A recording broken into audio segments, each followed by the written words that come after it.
Hello students, let's start today classes and talk about electric flux. Electric flux is the total number of electric field lines passing through the given area in electric field. Means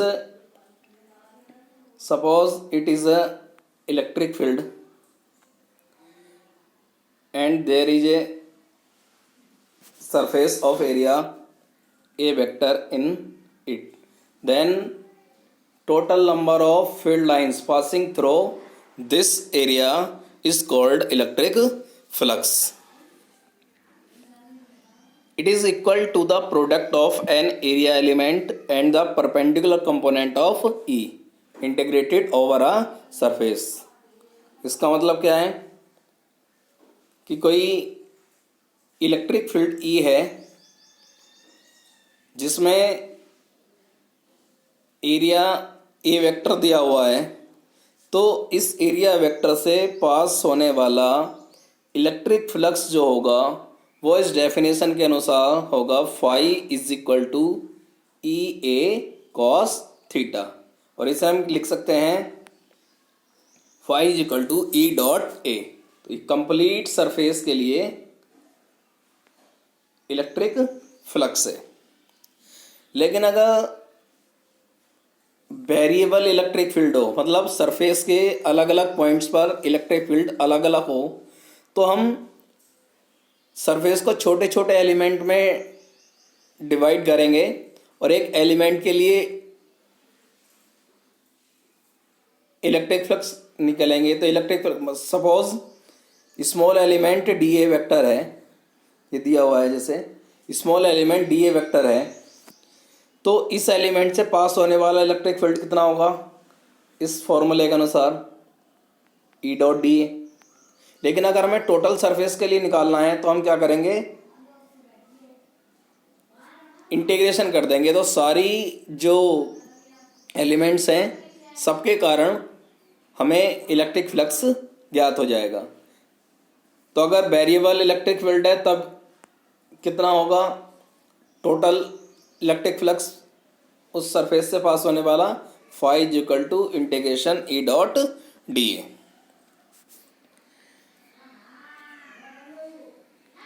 ऐसा unit जो होती है electric flux की वो होती है volt metre और newton metre square पर coulomb.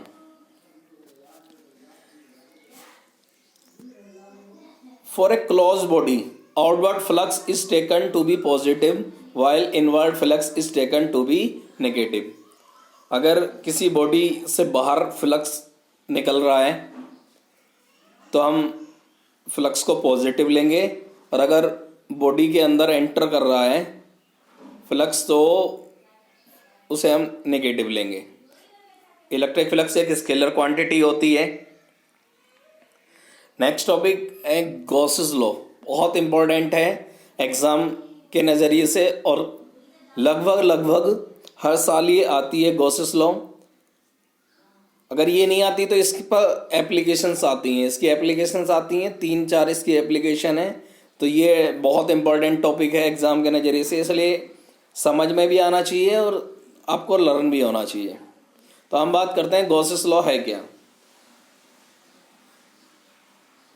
According to this law the total flux linked with the closed surface, ये कोई क्लोज्ड सरफेस है, इस सरफेस से पास होने वाला जो टोटल इलेक्ट्रिक फ्लक्स होगा वो ये सरफेस जितना चार्ज एनक्लोज्ड करती है उस चार्ज का 1/ε0 होगा।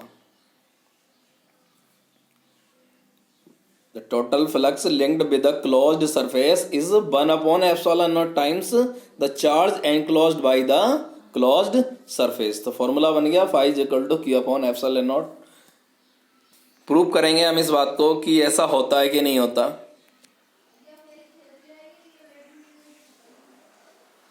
कंसीडर अ स्फीयर,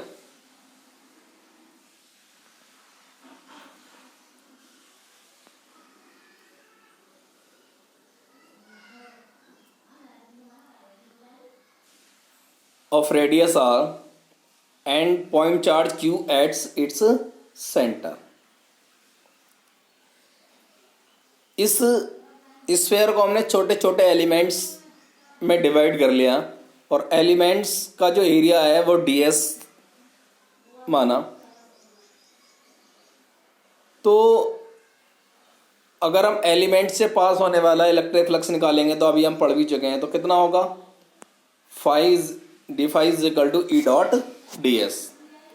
लेकिन अगर हम टोटल स्फेयर से पास होने वाला इलेक्ट्रिक फ्लक्स निकालेंगे तो हमें इसका छोटे छोटे एलिमेंट्स को ऐड करना पड़ेगा, उनके कारण जो इलेक्ट्रिक फ्लक्स है, मतलब हम इसका इंटीग्रेशन कर देंगे।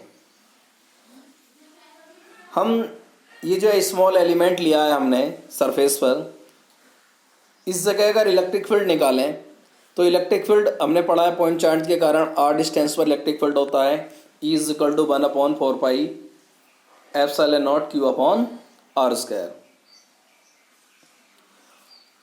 और हमें ये भी पता है कि the normal to a sphere at every point is along the radius vector. Means ये जो स्फीयर है इसके किसी पॉइंट पर अगर हम नॉर्मल ड्रॉ करें तो ये नॉर्मल हमेशा रेडियस वेक्टर के अलोंग ही होगा। देखो इधर को ड्रॉ करें तो ये आएगा, ये रेडियस वेक्टर ये होता है, इसके अलोंग ही होगा। यहाँ ड्रॉ करें ये रेडियस है और यहाँ नॉर्मल ड्रॉ करें तो ये यही जाएगा, यानी कि यहाँ रेडियस वेक्टर ये हो गया। तो किसी भी पॉइंट पर जो नॉर्मल होता है वो रेडियस वेक्टर के अलोंग होता है। At that point the area element ds vector and E have same direction. इसका मतलब है कि E की डायरेक्शन क्या होती है, far away from the charge. तो E की डायरेक्शन भी ये हो गई नॉर्मल डायरेक्शन में, और ds की डायरेक्शन भी नॉर्मल होती है स्फीयर के। तो ds और E वेक्टर दोनों सेम डायरेक्शन में हो गए। Means angle between E vector and ds vector भी 0। अब हम टोटल फ्लक्स निकालेंगे तो अभी बताया था कि हम क्या कर देंगे, इंटीग्रेशन कर देंगे। स्फीयर से पास होने वाला total flux phi is equal to integration E dot D A. तो ये हो जाएगा E डी ए कॉस 0, क्योंकि E और डी ए के बीच का एंगल जो है वो 0 है। ds लिख सकते हैं, ऊपर डायग्राम में शायद ds दिखाया हुआ है, तो ds लिख सकते हैं, dA लिख सकते हैं सरफेस एरिया को, इसमें कोई प्रॉब्लम नहीं होनी चाहिए। E की वैल्यू पुट कर देंगे हम 1/4 pi epsilon naught q upon r square. dA ऐसे ही cos 0 की वैल्यू 1 होती है। 1/4 pi epsilon naught q upon r square हमने बाहर ले लिया इंटीग्रेशन से, dA बचा, और dA का मतलब हो गया कितना, टोटल एरिया ऑफ स्फीयर, और स्फीयर का एरिया होता है 4 पाई r स्क्वायर। तो वैल्यू पुट कर दें हम इसकी, तो ये आएगा हमारे लिए phi equal to 1/4 pi epsilon naught q upon r square, ऐसे कैसे ही, और इंटीग्रेशन dA की वैल्यू रख दी हमने 4 पाई r स्क्वायर। 4 पाई से 4 पाई कैंसिल हो गया, r स्क्वायर से r स्क्वायर कैंसिल हो गया, तो ये हुआ phi equal to q upon epsilon naught. और यही गॉस थ्योरम है कि जो क्लोज्ड सरफेस है उसके अंदर जितना भी चार्ज है उस चार्ज का 1/एप्सिलॉन नॉट टाइम्स होता है electric flux linked with that closed surface. अब इससे इंपॉर्टेंट कुछ पॉइंट्स हैं। The term Q of Gauss law includes the sum of all charges enclosed by the surface. Means ये जो टर्म आई है गॉसेस लॉ में Q, इसका मतलब है the total charge enclosed by the surface. Surface के अंदर जितने भी चार्जेस हैं सबका सम। जैसे मान लो +2 माइक्रोकूलम चार्ज है, -3 माइक्रोकूलम चार्ज है, प्लस के 6 माइक्रोकूलम चार्ज है, तो जितने भी चार्जेस हैं सबका टोटल सम Q है। सेकेंड इसी में है पॉइंट, द चार्जेस में be located anywhere inside the surface. और इलेक्ट्रिक फ्लक्स पर इस बात का कोई इफेक्ट नहीं पड़ता कि चार्जेस कहाँ रखा हुआ है। क्लोज सरफेस है, ये कोई क्लोज सरफेस है, चार्जेस यहाँ रखा हुआ है, यहाँ रखा हुआ है, यहाँ रखा हुआ है या यहाँ रखा हुआ है, इस बात से कोई मतलब नहीं है। चार्जेस क्लोज सरफेस में कहीं भी रखा हुआ हो, जो फ्लक्स होगा passing through this surface equal होगा Q अपॉन एप्सिलॉन नॉट्स के। नेक्स्ट पॉइंट है Gauss law is true for any close surface no matter what it's shape और साइज।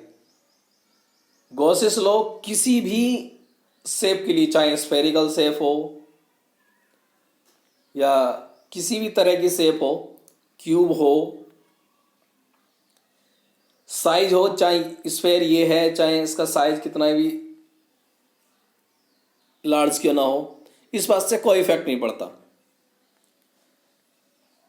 अगर ये कोई स्फेयर है या कोई क्लोज सरफेस है, इसके अंदर क्यू चार्ज रखा है, तो इससे पास होने वाला इलेक्ट्रिक फ्लक्स होगा Q अपॉन एप्सिलॉन नॉट। लेकिन अगर साइज इसका ये है स्फेयर का, तब भी Q अपॉन एप्सिलॉन नॉट ही होगा, और साइज इसका और भी लार्ज हो तब भी इससे पास होने वाला electric flux Q upon epsilon not से ही होगा।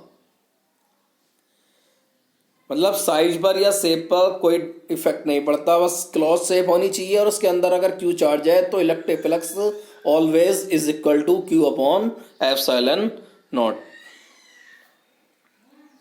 Gauss's law is based on the inverse square dependence on distance contained in the Coulomb's law. Coulomb's law में था, Coulomb's law इनवर्स लॉ का फॉलो करता है। इनवर्स लॉ मतलब वहाँ था force directly proportional to 1 upon R square. ऐसे ही गॉसेस लॉ भी इस इनवर्स लॉ पर ही बेस्ड है। मतलब गॉसेस लॉ से कुलाम्स लॉ को प्रूफ किया जा सकता है, आगे हम इसे प्रूफ भी करेंगे। Gauss's law implies that if not charge enclosed by closed surface, the total electric flux through the closed surface is 0। कोई क्लोज्ड सरफेस है, उस सरफेस के अंदर कोई चार्ज नहीं है, तो इलेक्ट्रिक फ्लक्स होगा Q अपॉन एप्सिलॉन नॉट होता है। जब कोई चार्ज नहीं है तो Q की वैल्यू 0, तो फाई की वैल्यू भी 0 होगी।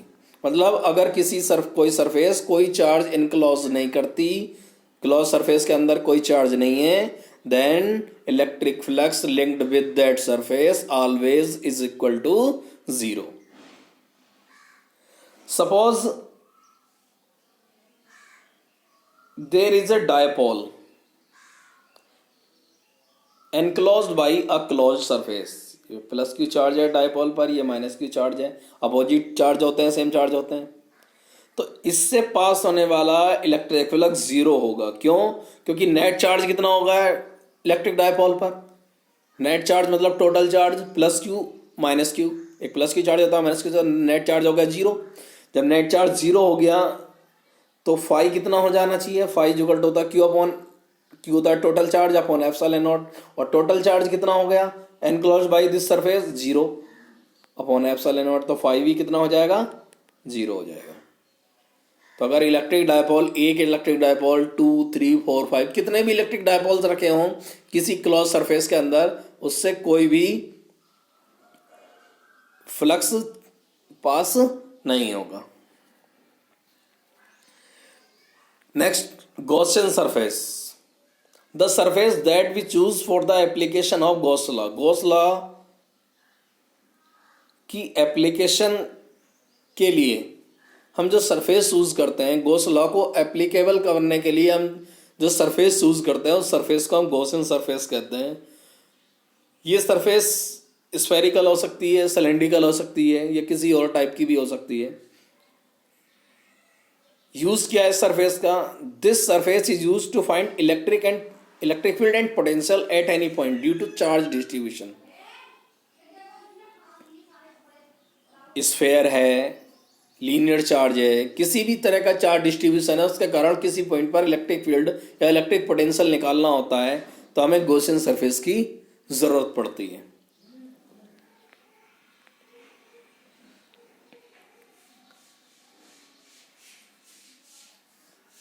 Thank you.